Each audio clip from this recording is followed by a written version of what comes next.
We're kicking off with this week's AEW Dynamite, which took place in Chicago, Illinois, so MJF just couldn't resist bringing up Chicago's own CM Punk. During his segment with Adam Cole, MJF was interrupted by Samoa Joe, who demanded a rematch for the AEW World Championship. MJF responded with a cheeky "blow me" before stating that Joe wouldn't be the first ROH legend I beat here in Chicago.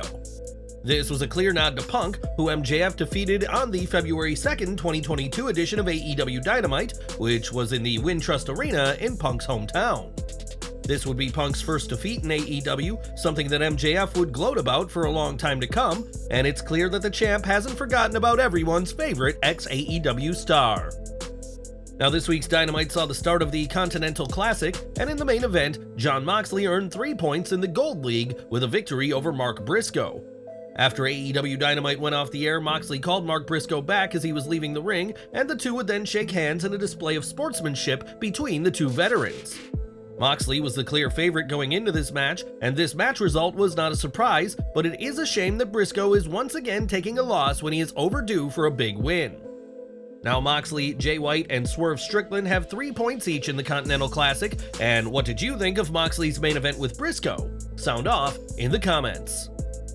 This week, Ring of Honor hosted its most recent set of tapings, but unfortunately one match had to be cut short after a very unfortunate situation unfolded in the ring. PW Insider reports that during the taping, Christopher Daniels and Matt Sydal defeated Griff Garrison and Cole Karter, but only because the match had to be called off. When Sydal hit a twisting splash on Karter, things didn't go as planned, resulting in Sydal landing on Carter's face and the back of his head hitting the canvas hard. Daniels, AEW's head of talent, and referee Paul Turner realized something was wrong and summoned ringside Dr. Doc Sampson, who worked for WWE for years before joining AEW. Sampson assessed Carter's condition and determined that he couldn't continue, resulting in the match being stopped and Daniels and Sydal being awarded the win. The report adds, "Karter took a long time to get out of the ring but finally walked out. Daniels took the mic and put over Karter. He said it was a dangerous sport and while they wanted to win, they didn't want to win that way."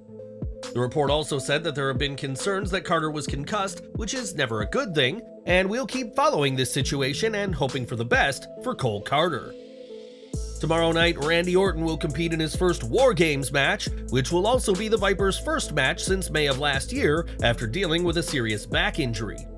Orton's return was confirmed on this week's Raw, with some arguing that his return should have been kept as a surprise, but one Hall of Famer thinks WWE made the right call.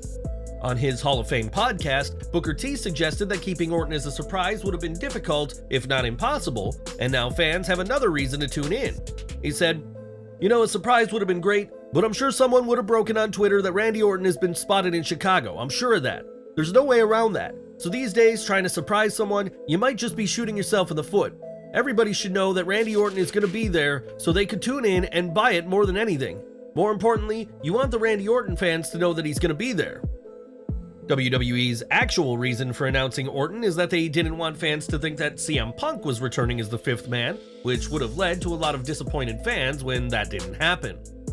Despite both WWE and Punk making it clear that a deal between the two sides doesn't exist, some had felt that he'd be returning at Survivor Series, given the show is in his native Chicago. Instead, fans can get excited for Orton's return, which we know will happen. And do you think WWE made the right call by announcing the Viper? Let us know in the comments below. It was during a match with Andrade El Idolo that Bryan Danielson suffered an orbital bone injury that would result in the former world champion having to take a break from in-ring action. While the injury was suffered during the Andrade match, Danielson competed in another match before he was pulled from action, and we now know why he was allowed to wrestle. Speaking with Mark Raimondi, Bryan's wife Brie was asked about her husband's injuries and revealed that at first, Danielson didn't consider the injury to be a big deal. She said, "You know, his body's like, I think it's time to hang up the boots, but he's so strong, nothing holds him back. Even when he got 2 broken bones in his orbital bone, he was dealing with the pain, and I'm like, fine, until his nose went numb and everything else. So they're like, you know, you need to get x-rays." It was only after the x-rays showed the extent of the damage to Bryan's orbital bone that he was pulled from TV and hasn't competed since the October 25th edition of Dynamite. Danielson will soon be back in action, as he's one of the 12 participants listed in the Continental Classic Round Robin Tournament, which kicked off on this week's episode of Dynamite. Bryan hasn't competed in the tournament yet, but is considered a favorite by many, and we'll have to wait and see whether Danielson can win the tournament when he returns to action. At Full Gear, Jay White failed to dethrone MJF, and as we explained during our pay-per-view report, the New Zealand wrestler was practically buried with what happened. Even with his cheating, White was unable to beat MJF, who had already competed once before and was nursing a leg injury, and White himself isn't too pleased with how things went down. Wade Keller of Pro Wrestling Torch reports that White isn't pleased with Tony Khan's booking of the match or his title program as a whole, believing it didn't elevate him at all. AEW has already moved on from White, as MJF will now be defending his World Championship at Full Gear against Samoa Joe, who is cashing in the favor MJF owes him. Joe helped MJF retain the ROH World Tag Team titles on the Full Gear pre-show, and MJF is also having to deal with the person in the devil mask, and the White program is a distant memory. We'll have to see what's next for Jay White, who carried the AEW World title for a month but never won it, and like many big signings at AEW, isn't being used to his fullest, according to many fans. But what's your take on AEW's booking of Jay White, and what do you want to see next for the former IWGP World Champion? Let us know in the comments section. During this week's AEW Dynamite, Christian Cage had a rechristening ceremony for Luchasaurus and Nick Wayne, as he deemed the former Kill Switch, while Wayne is now the Prodigy. The second name caught the attention of Roxanne Perez, who also goes by the Prodigy, and on Twitter, Perez shared a gif of herself competing, along with the message, "I am the Prodigy." Someone in WWE may have had a word with Perez, as this post was later deleted, as perhaps there's room for more than one Prodigy in the world of professional wrestling. Now, it's been over 3 months since fans last saw Sheamus compete, and at this time, the former WWE World Champion has been recovering from a shoulder injury. This injury comes at a time when Sheamus' contract with WWE is due to expire next year, but fans may be seeing the Celtic Warrior for longer than expected. During a Fightful Select Q&A, Sean Ross Sapp noted that it's very likely that Sheamus' contract will be extended, as we've seen for other superstars in the past. Sapp didn't state when the Brawling Brutes member is set to return, but it has been reported that Sheamus is being advertised for tonight's edition of SmackDown. Whether that happens or not, we'll have to wait and see, as AJ Styles was advertised for a recent SmackDown but did not end up appearing on the broadcast or in dark matches. Sheamus is one of WWE's longest tenured superstars who has a strong connection with the fans, and we'll keep following this situation with his contract for further updates. Last week, Road Dogg Jesse James filled in for Corey Graves on SmackDown, as Graves has been away on paternity leave with his wife Carmella and their son Dimitri. Turns out that this leave is seemingly over, as when Ringside News asked about Graves' status for tonight's SmackDown, they were told Corey will be on SmackDown this Friday. If so, then it's likely Graves will also be a part of tomorrow's Survivor Series, and we imagine the former NXT Tag Champion will be in a great mood after recently becoming a father. Right now, Bobby Lashley is teaming with the Street Profits on WWE TV, and it's been teased on SmackDown that B-Fab could soon be part of the faction. Lashley has said in interviews that he is always looking for prospective clients, but one name fans had expected to be a part of the group will seemingly not be joining anymore. It was a few weeks back that reports came out suggesting that Odyssey Jones could be added to the faction, but as an update from Fightful Select explains, Odyssey Jones was pitched for the Bobby Lashley stable. That didn't happen, and it doesn't look like it's gonna. Jones was called up to Monday Night Raw in this year's draft, but quietly moved to SmackDown, which led many to suspect that him joining Lashley's faction was set to happen. While Jones has competed in dark matches for SmackDown, he's yet to make his debut on the Blue brand, and whatever comes next for him, don't expect it to involve Lashley or his allies. But what do you think of this? Would you have liked to have seen Jones in this new stable? And who else should be a part of the group? Give your picks in the comments below. In 2003, Zach Gowen joined WWE, becoming the company's first one-legged wrestler in the process, and his time on SmackDown saw him work with some of the company's biggest stars. On the September 4th SmackDown, during Gowen's feud with Vince McMahon, the chairman instructed Brock Lesnar to shove a wheelchair-bound Gowen down a flight of stairs in a truly shocking moment. This spot came just 1 month after Lesnar had assaulted Gowen and busted him open in front of his own mother, hence why he was in a wheelchair, but the stairs spot wasn't the original plan. On the Insight podcast, Gowen spoke about being thrown down a flight of stairs and shared that initially WWE planned on a much more dangerous drop for him. He said, "So the wheelchair spot, that wasn't a wheelchair spot to begin with. The original idea, I don't know if we've talked about this, the original idea was for Brock Lesnar to F5 me off the SmackDown fist through the stage. That was the original idea." Being F5'd off the stage was the plan for weeks, but was ultimately scrapped as WWE couldn't figure out a plausible way for Zack and Brock to be on the fist, so went with the stairs spot instead. Despite their feud, Zack said that Brock was a real sweetheart backstage, and what was your reaction the first time you saw Gowan be tossed down the stairs by the Beast incarnate? At WWE Fastlane, Declan McMahon, the son of Shane, appeared in the crowd alongside his fellow players for the Indiana Hoosiers. There's been a lot of speculation as to whether Declan will join his father, his Aunt Stephanie, his Uncle Hunter, and Granddad Vince by stepping in the ring to compete, and if he does, he may not do it alone. Speaking to Jim Barcelone of the Miami Herald, Declan was asked about a WWE run, and like his father, is open to having a posse of his own. My dad had the Mean Street Posse, but we were thinking, like, what if we have a Meaner Street Posse, right? What if we get some of those big guys, his defensive line mates? We got a ton of talent here, and we got a lot of characters and charisma on the team, so it could be. For those of you who may not remember the Posse, they were rich, snobbish heels in the Attitude Era who helped Shane win matches, with some being actual friends of the prodigal son. Time will tell if Declan McMahon makes it in WWE, as he is currently committed to football, but if he does, the son of Shane could have some serious backup. In 2023, it's been impossible to deny the success of LA Knight, who was entering the arena to practically crickets this time 12 months ago. Knight's popularity hasn't gone unnoticed in WWE, and when speaking on the Greg in the Morning Buzz show, Triple H spoke about WWE's process before mentioning Knight's success.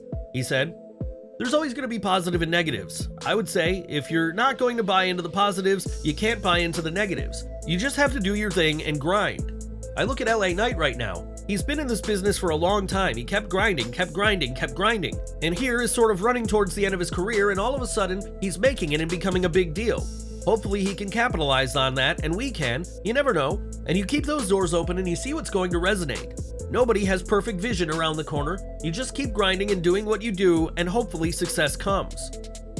Knight was brought to WWE's main roster as Max Dupree in 2022, but that idea was shelved as without Vince McMahon around, those in the company saw Knight as more than just a manager.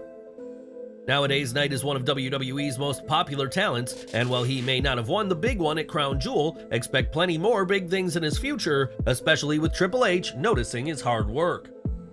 With his colorful costumes and unwavering sense of right and wrong, Rey Mysterio is as close to a real-life superhero as you're going to get, so it makes sense that a cartoon about him is in the works. In late 2021, Rey Mysterio vs. La Oscuridad, aka The Darkness, was first announced, and the plan was for the 10-episode animated action comedy to air on Cartoon Network Latin America in 2022. That didn't happen, but it has now been announced that the show is coming to Cartoon Network Latin America and HBO Max LA, and that the show will be hitting screens very soon. The network stopped short of giving an exact release date, but did provide a brief trailer for the new show, which will see Mysterio team with a fan to face supernatural forces of evil. Right now, Rey Mysterio is out of action after undergoing knee surgery, and is expected to make his return in early 2024, and we'll have to see when his animated show finally gets released. At Full Gear, Chris Statlander put the AEW TBS Championship on the line, and she wore a special attire that didn't go unnoticed amongst movie fans. Statlander's purple and black attire, complete with headband, was a nod to the attire worn by Ben Stiller's evil Dodgeball team in the 2004 movie Dodgeball, which caught the attention of Stiller.